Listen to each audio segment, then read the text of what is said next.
बाबू जगत सिंह और उनका विद्रोह दोनों ही इतिहासकारों की निगाह से ओझल रहे हैं।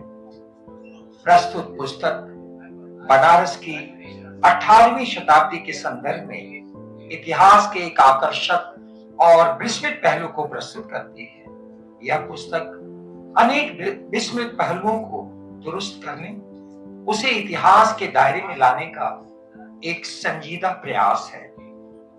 प्रस्तुत पुस्तक कई शोधपरक निबंधों का एक समुच्चय है।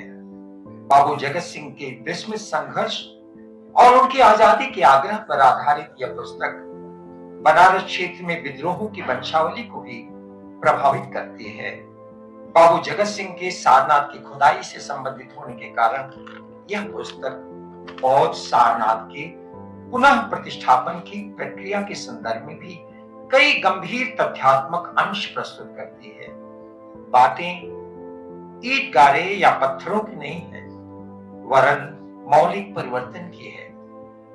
प्रस्तुत विशेष रूप से ये पुस्तक 1799 में बनारस में हुए विद्रोह का विस्तृत और सूक्ष्म विवरण प्रस्तुत करती है और अंग्रेजों के खिलाफ हिंदू मुस्लिम अभिजात्य वर्ग की एक मजबूत प्रतिक्रियात्मक एकता को भी दर्शाती है।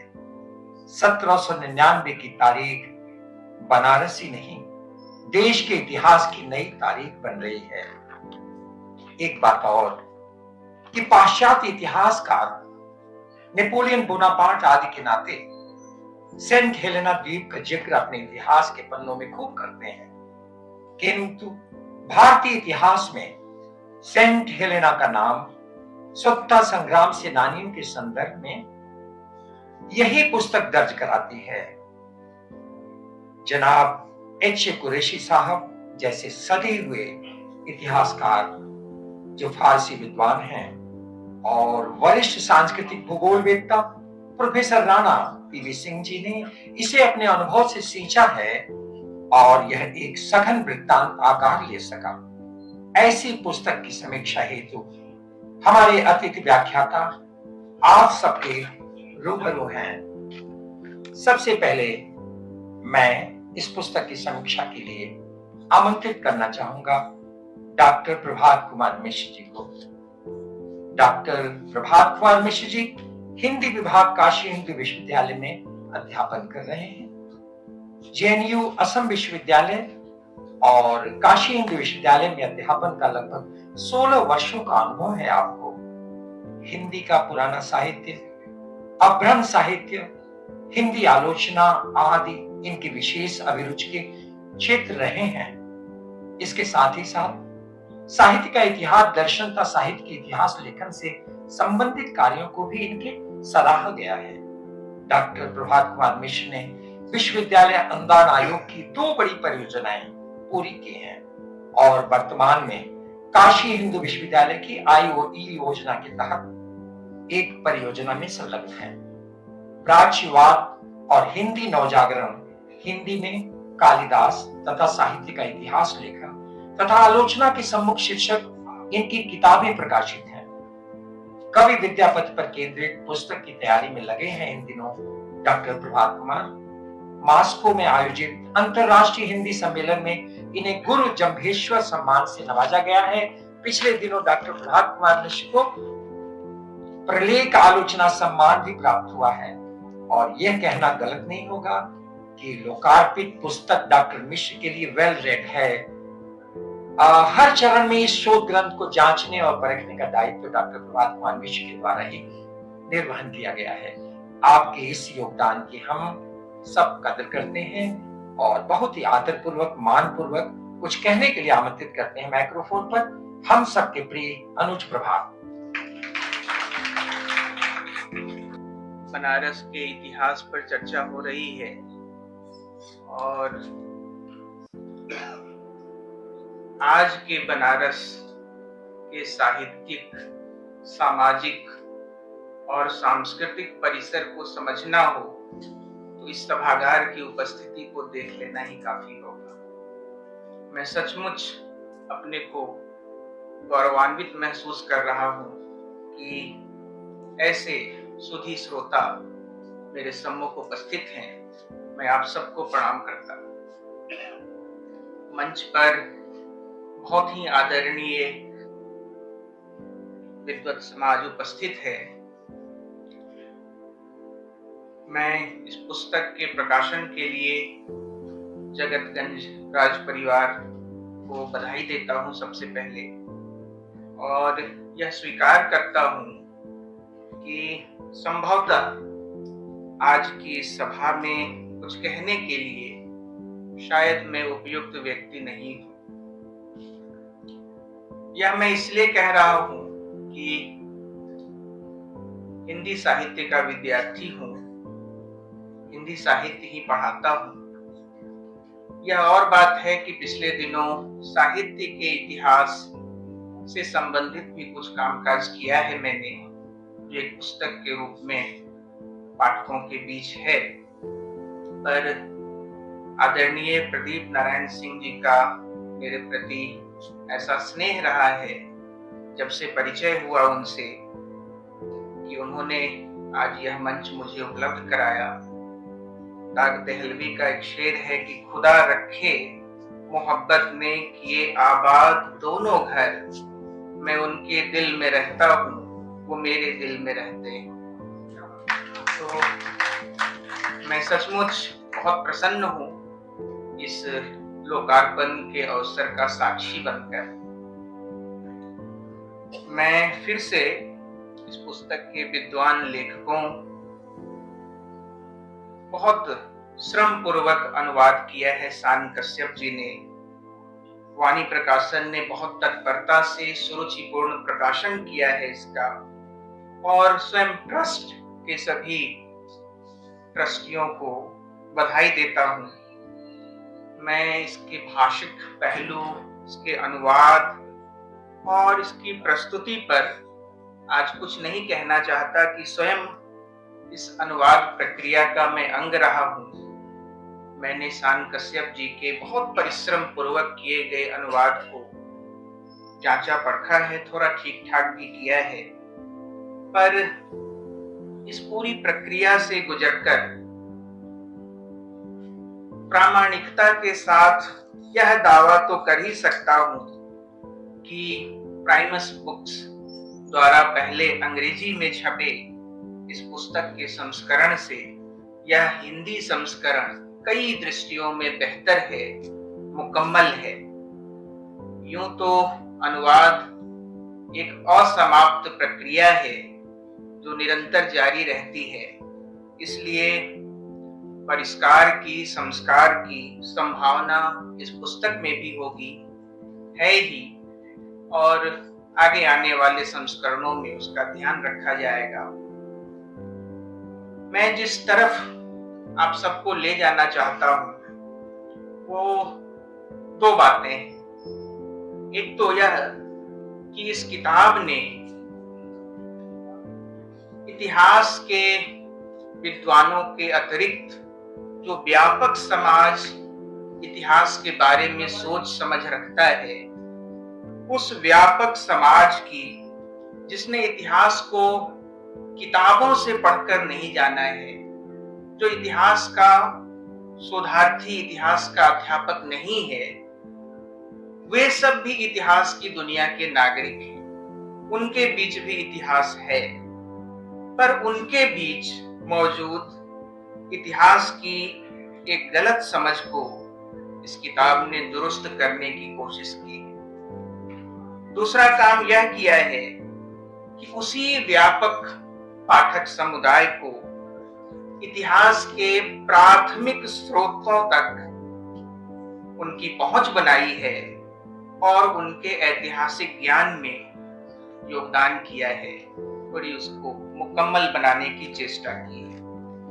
ये दोनों बातें जब मैं कह रहा हूं तो उसका संदर्भ यह है, इतिहास के लोग बैठे हैं, वह मेरी विशेषज्ञता का क्षेत्र नहीं है, पर फिर भी एक पुरानी बहस है इतिहास के संदर्भ में कि किसी भी काल विशेष को, किसी समय विशेष को यदि जानना हो तो उसका तरीका क्या होगा। क्या हमारी समझ उस काल विशेष में घटी घटना पर निर्भर जानकारी होगी या उस घटना के इर्द गिर्द मौजूद तथ्यों की हमारी समझदारी पर। घटना इतिहास का निर्माण करती है या तथ्य, ये एक बहुत पुरानी बहस है और लंबे समय तक इतिहास लिखने वाले ही नहीं, इतिहास एक अनुशासन के रूप में उस पर विचार करने वाले लोगों ने भी इसको सोचा है, विचारा है, पर निष्कर्ष बहुत मिला जुला है। यह निष्कर्ष है कि इतिहास को हम 2 या कहें कि 3 प्रयोजनों से उसकी आवश्यकता को रेखांकित करते हैं। जो पहला काम है इतिहास का और जो इस पुस्तक ने भी किया है, तथ्यों का संग्रह करना और उनका मूल्यांकन करना। पर केवल इतना ही इतिहास नहीं, इससे एक बड़ा काम यह है कि जिन तथ्यों का संग्रह किया गया है उन तथ्यों को ठीक ठीक वर्गीकृत करें और उनकी व्याख्या भी करें। यह वर्गीकरण और व्याख्या इतिहासकार के विवेक, इतिहासकार के दृष्टिकोण पर निर्भर करता है। इसलिए तथ्य एक जैसे होते हुए भी अलग अलग इतिहासकारों के निष्कर्ष अलग अलग होते हैं, क्योंकि उनकी व्याख्या की दृष्टि अलग अलग होती है। इन 2 मुख्य प्रयोजनों के साथ एक तीसरा बड़ा प्रयोजन भी है जो इतिहास को साहित्य के निकट, उसके पड़ोस में लाकर रखती है, और वह है इतिहास की एक सामाजिक भूमिका भी होती है। मैंने पहले ही कहा था कि एक व्यापक समाज जो इतिहास की दुनिया का अपने को नागरिक समझता है, इतिहास की भी उलटकर उनके प्रति एक जिम्मेदारी होती है। इसलिए कई बार इतिहास को रिट्रोडिक्शन भी कहा गया है, एक ऐसा शब्द जो रेट्रोस्पेक्शन और प्रेडिक्शन दोनों को मिलाकर गढ़ा गया, जिसका संदर्भ यह है कि इतिहास असल में अतीत के बारे में हमारी भविष्यवाणी है। यानी हम आज अतीत को जिस तरह से देखते हैं उसमें हमारे भविष्य की दृष्टि निर्धारित होती है। इस तरह से जो इतिहास हमारे सामने आता है, उस इतिहास का कार्य, इतिहासकार का कार्य अतीत के लोगों को इस तरह से समझना है जिस तरह से स्वयं अतीत के लोग भी अपने को नहीं समझ सके थे। यानी अतीत के लोगों को उनसे भी बेहतर बनाकर हमारे सामने रखना है। यह पूरी पुस्तक यही काम करती है। बनारस के निकटतम अतीत, जिसको अपने एक व्याख्यान में आदरणीय ध्रुव जी ने कहा था कि बनारस के बारे में जितनी भी धारणाएं हैं, उन सब धारणाओं के लगभग दबाव में राजनीतिक बनारस कहीं पीछे छूटता गया है। मैं उस बात को फिर दोहराना नहीं चाहता, वो सब कही गई बातें हैं। पर इस पुस्तक की एक बड़ी उपलब्धि यह मानता हूं कि इस पृष्ठभूमि में इतिहास की कसौटी पर यह पूरी पुस्तक खरी उतरती है। इतिहास की कसौटी पर यह पूरी पुस्तक खरी उतरती है, और कसौटी यह है कि इतिहास में अस्पष्ट मुहावरों और तथ्यों की अनुपस्थिति कभी भी काम्य नहीं रही है।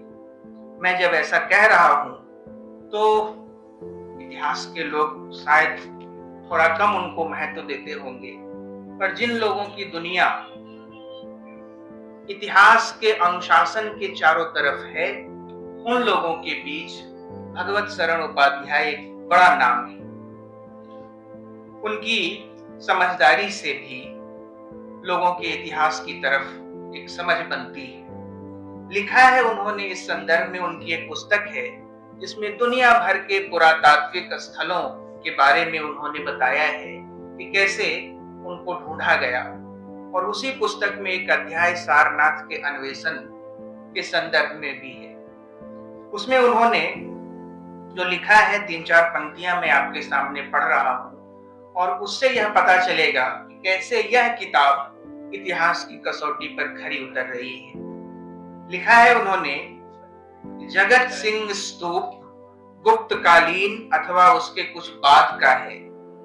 लाल आकृति खींची ईंटों से बना यह स्तूप संभवतः अनेक सदियों में आधार के ऊपर आधार रखकर बना। दर्शनीय है, पर प्रधान देवालय से पूर्व इसका आधार मात्र ही आज सुरक्षित है। शेष जगत सिंह की संहार वृत्ति से नष्ट हो गया है। उसके इस आहर्ता के नाम से ही उसका नाम भी पड़ा है, जो व्यंग्यतः जगत सिंह की कुख्याति भी अमर कर रहा है। अब इस छोटे से हिस्से में किस तरह के मुहावरों का प्रयोग किया गया है, यानी जगत सिंह की संहार वृत्ति और जगत सिंह की कुख्याति को अमर करना, साधारण समझदारी आज भी यही है। यह किताब साधारण पाठकों की इस साधारण समझ से उनको मुक्त करने की चेष्टा करती है। मित्रों, इसी बनारस में 30 दिसंबर 1937 को भारत माता मंदिर के स्थापना दिवस पर बड़े इतिहासकार आचार्य यदुनाथ सरकार ने कुछ बातें कही थी। उन्होंने कहा था कि अतीत का इतिहास यदि सच्चाई से पढ़ा और ठीक ठीक प्रयुक्त किया जाए तो भावी राष्ट्र के लिए आने वाली शताब्दियों में उन्नति पथ के प्रयाण में ध्रुवतम मार्ग दीपक का काम देगा। उनके इस लंबे व्याख्यान में यह बात निहित थी कि इतिहास का काम घटनाओं को छिपाना या घटनाओं पर सफेदी पोतना नहीं है। अब मैंने जो कहा कि इस किताब की दूसरी उपलब्धि है, उसके बारे में मैं यह समझता हूँ कि विजय देव नारायण शाही हिंदी के एक बड़े कवि समीक्षक हुए हैं। उनकी एक कविता की कुछ पंक्तियां हैं। तुम हमारा जिक्र इतिहास में नहीं पाओगे, क्योंकि हमने अपने को इतिहास के विरुद्ध दे दिया है। छूटी हुई जगह दिखे जहां तहां या दबी हुई चीख का एहसास हो, समझना हम वहीं मौजूद थे। यह दबी हुई चीख ही असल में भविष्य की बड़ी लड़ाइयों के लिए पाथेय बनता है। भारत में जो साम्राज्यवाद विरोधी अभियान चला, सामान्य समझदारी फिर यही है कि उसका नियमित आरंभ 1857 से हुआ था। यह मान लिया गया है या मान लेने को विवश किया गया है अकादमिक जगत के द्वारा। इसे इतिहास में एक स्थापित तथ्य की तरह लिया जाता है, बल्कि 1799 या उसके भी पहले 1781 से आरंभ हुआ मुक्तिकामी संघर्ष उन इतिहासों में या अब तक के इतिहासों में अधिक से अधिक एक विद्रोह के रूप में ही दर्ज हो सका है। यह फिर कहकर बताने की आवश्यकता मैं नहीं समझता, केवल संकेत करूंगा कि दुनिया भर में जहां जहां जन विरोधी सत्ता के विरुद्ध आंदोलन हुए, उन सबको क्रांति कहा गया। जब जेम्स द्वितीय के विरुद्ध इंग्लैंड में क्रांति हुई तो उसे क्रांति कहा गया। लुई 16वें के विरुद्ध फ्रांस में जो कुछ हुआ उसे क्रांति कहा गया। चीन में जो कुछ हुआ उसे क्रांति कहा जाता है। जारशाही के विरुद्ध रूस में जो कुछ हुआ उसे हम क्रांति कहते हैं। पर भारत में जो हुआ, जो लंबे समय तक घटित हुआ, वह अधिक से अधिक म्यूटिनी, रिवोल्ट या द्रोह के रूप में ही हमारे बीच उपस्थित है। वह क्रांति का दर्जा नहीं पा सकी। मैं इस पूरी पुस्तक से गुजरने के बाद बिल्कुल आश्वस्त हूं इस बात को लेकर कि अपनी अस्मिता, अपनी स्वायत्तता और संस्कृति के मुक्तिगामी संघर्ष के रूप में बाबू जगत सिंह का वह आंदोलन एक क्रांति की शुरुआत थी। क्योंकि इस पुस्तक में जो तथ्य उपस्थित हैं उससे यह मालूम होता है कि जो केस उन्होंने लड़ा लंबे समय तक अपनी वसीयत को लेकर, उससे हमारे भारत की पारंपरिक शासन पद्धति, हमारे भारत की सामाजिक संरचना जिस तरह से वजीर अली और उनके बीच संपर्क स्थापित हुआ, उसका एक कारण आर्थिक भी था। तो उस समय की अर्थव्यवस्था और धार्मिक सामाजिक सामंजस्य पर यह किताब रोशनी डालती है। यह किताब कई दृष्टियों से हमारे बीच इन सारी स्थितियों को सामने ले आकर रखती है, बहुत महत्वपूर्ण है। मैं आखिरी बात यह कहना चाहता हूँ कि किताब का शीर्षक है बनारस के विस्मृत जननायक।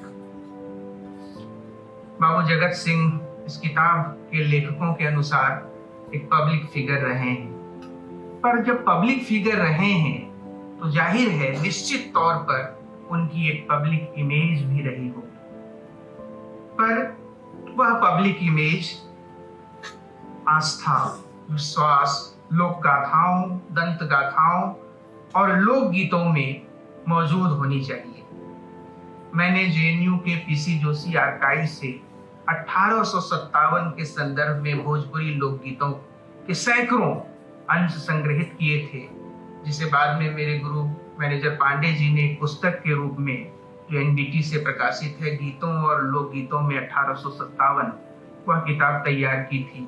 पर कहना मुझे यह है, यदि बाबू जगत सिंह के पहले बलवंत सिंह के बारे में किताब मिलती है, बलवंत नामा, उन्हीं के समय एक शेख साहब आए थे जो नादिर साहब से घबराए हुए थे और बनारस आकर शरण ली थी। उन्होंने फारसी में बहुत सारा वर्णन किया है उस जमाने का, वह मौजूद है। लोक में उसके पहले के चेत सिंह के विद्रोह की अनुगूंजें मौजूद हैं, वह मुहावरेदानी तक में मौजूद है। इतना कि जब श्री प्रसाद मिश्र रुद्र काशी के बहती गंगा के आरंभ में ही इस संदर्भ की चर्चा करते हैं, और उन्होंने इस ओर संकेत भी किया है, लिखा है उन्होंने कि बलवंत सिंह कहते हैं, जानता हूं केवल यही नहीं जानता था कि विवाहिता पत्नी का पुत्र भी वर्ण संकर कहला सकता है। ईश्वर की दृष्टि में नहीं, समाज की दृष्टि में, उनके मंत्री जवाब देते हैं। कहते हैं वो अब चेत हो गया सिंघा, मैंने भारी पाप किया, तो जिसके पैदा होने से चेत हो गया उसका नाम चेत सिंह रखिए। किंतु यह जो उलझन पैदा हुई उसे क्या करूं, उसे तो समय ही सुलझाएगा सरकार।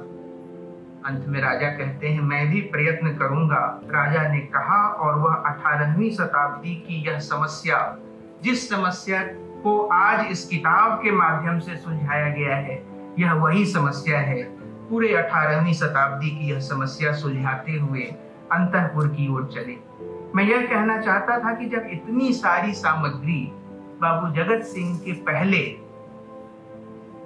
की मौजूद है, लोक में उसकी अनुगूंजें मौजूद हैं, तो बाबू जगत सिंह के बारे में इसकी खोजबीन की जानी चाहिए। अभी भी इसकी संभावना है। यह किताब एक पूरे उपन्यास को अपने भीतर समाये हुए है, यानी औपन्यासिक संभावना है इस किताब में। मैं तो साहित्य का विद्यार्थी हूं, इसलिए यह कह सकता हूं कि एक जीवनी की भी विशेषता है इसमें। जीवनी का उद्देश्य होता है चरित्र का छवि निर्माण करना। जीवनी पढ़कर पाठक चरित्र नायक से प्रगाढ़ परिचय प्राप्त करता है, और वही इस पुस्तक के माध्यम से संभव हो रहा है।